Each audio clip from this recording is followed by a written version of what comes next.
Lockdown part 2 का पहली रात्रि, समय 11:30 और हम लोग दुर्गा कुंड चौकी पे हैं जो भैरवपुर थाना अंतर्गत आता है। यहाँ पे चौकी इंचार्ज प्रकाश जी हैं जो बनारस के सिंघम के रूप में भी जाने जाते हैं। अभी हम इनसे बात करेंगे। प्रकाश जी, इस समय आप सोशल मीडिया और नेशनल मीडिया दोनों में आपकी चर्चाएं हैं।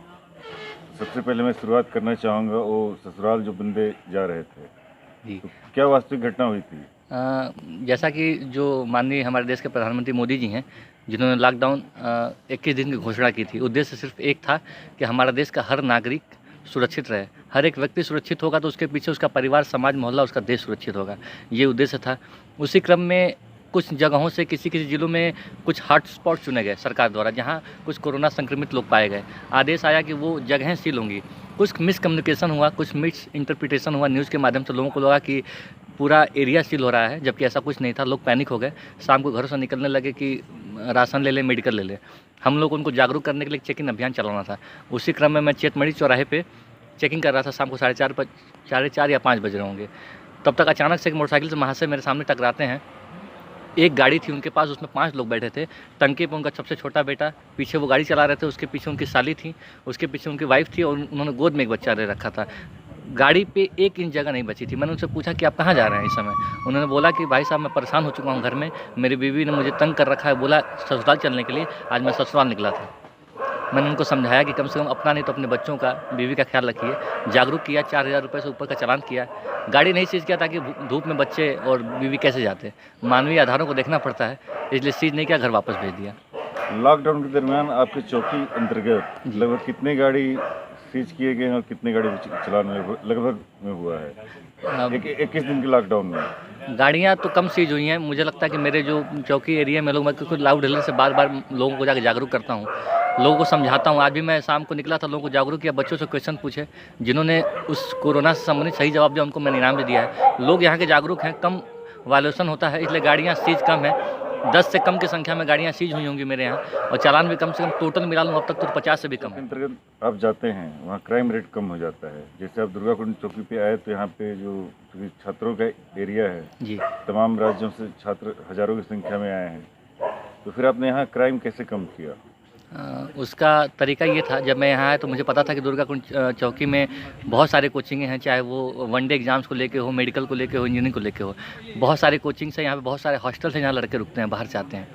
कई बार ऐसा होता है, सूचनाएं मिलती हैं पहले कि लड़के निकले हैं, मारपीट किए, घर में वापस चले गए। उनके मन में कहीं ना कहीं ये था कि हम लड़ाई करेंगे और हॉस्टल में वापस चले जाएंगे, हमको कोई ट्रैक नहीं कर सकता है। इसलिए सबसे पहले मैंने यहाँ के सारे जो हॉस्टल चलाते थे संचालक, उनको मैंने नोटिस दिया कि आपके यहाँ कितने लड़के रुकते हैं, उनका डोजियर बना के दीजिए कि वो यहाँ रुक के कौन सी पढ़ाई कर रहे हैं, उनका आधार कार्ड, उनके गार्जियन का मोबाइल नंबर, सब डोजर बना के मैंने रखवा लिया। बच्चे के मन में एक साइकोलॉजिकल वो हुआ कि भाई हमारा रिकॉर्ड चौकी पे है तो हम कोई भी अनैतिक काम नहीं करेंगे, अगर करेंगे तो हम पुलिस रिकॉर्ड में हम ट्रैक हो जाएंगे। उसके अलावा हमने गश्त लगाई, जहाँ जहाँ जो पॉइंट्स थे जहाँ पहले कुछ घटनाएं हो चुकी हैं, उस पॉइंट पे मैंने पैदल गश्त लगाई, अपने सिपाहियों की मूवमेंट लगाए। टाइम के हिसाब से मैं खुद भ्रमणशील रहता हूँ शाम को। कभी मैं ऐसा नहीं होगा कि मैं आपको चौकी मिलूँगा, मैं शाम को भ्रमणशील रहता हूँ।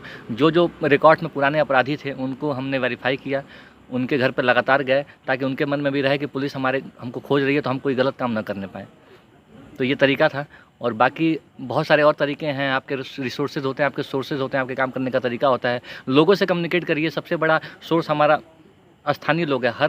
हमारे पास इतनी पुलिस की संख्या नहीं है कि हम हर गली हर मोहल्ले में पुलिस खड़ा कर देंगे, लेकिन हर गली हर मोहल्ले में हमारा एक आदमी स्थानीय हो सकता है जो हमको सूचना देगा। वो हमारे फेथ, हमारे पर्सनल रिलेशन और हमारे संबंधों पर जुड़ा होता है। 21 दिन के लॉकडाउन में जी, प्रकाश सिंह कितने बदले?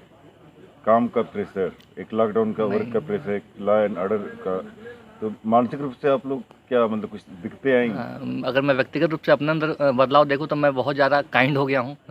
लॉकडाउन में जिसके लिए मुझे जाना जाता है वो काम ना करके मैं लोगों की मदद कर रहा हूँ।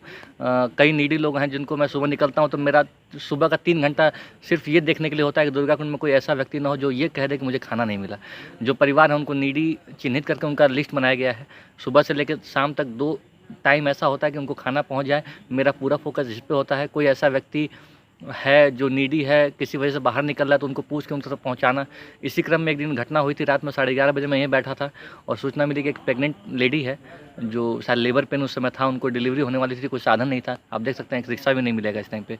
गरीब परिवार था, मैं पहुंचा वहाँ पे, एक रिक्शे वाले से बात करके उनको एडमिट कराया जाके हॉस्पिटल में। कुछ देर बाद उनकी डिलीवरी भी हुई। ऐसे क्रिएटिव आप वर्क किए हैं कोरोना के अवेयरनेस को लेकर, क्या था वो?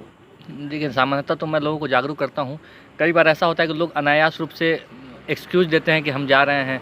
सख्ती भी की है हमने, सख्ती से अनुपालन भी कराते हैं। सख्ती का तरीका भी कई है हमारा, हम चालान करते हैं, 151 में चालान करते हैं, बाकी भी तरीके हैं। लेकिन आज मैंने सोचा कि मैं अपने क्षेत्र में निकलूँगा, लोगों से बात करूँगा। कुछ क्वेश्चंस मैंने बना रखे थे कोरोना से रिलेटेड। लोगों से मैंने क्वेश्चन पूछे, जिन्होंने मुझे सही जवाब दिया। जिन बच्चों ने, चाहे वो किसी एज का हो, उसको मैंने अपनी तरफ से dairy milk, chocolate, chips, Kurkure जो बच्चों को पसंद होते हैं, उनको मैंने इनाम स्वरूप दिया।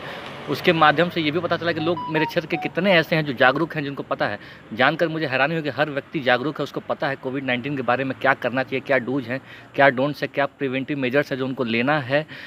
तो इस तरीके से लोगों को जागरूक किया जा रहा है। एक कम्युनिकेशन सेटअप होता है, अगर मुझे कोई चीज़ इम्प्लीमेंट करना है तो अगर मेरा कम्युनिकेशन अपने लोगों से सेटअप है तो मुझे बहुत आसानी से उसको मैं इम्प्लीमेंट कर ले जाऊँगा। ये भी एक तरीका है, माध्यम है। आरोग्य सेतु ऐप डाउनलोड कराने के लिए लोगों को जागरूक किया है। बहुत सारे लोगों ने ऑलरेडी इंस्टॉल कर रखा था।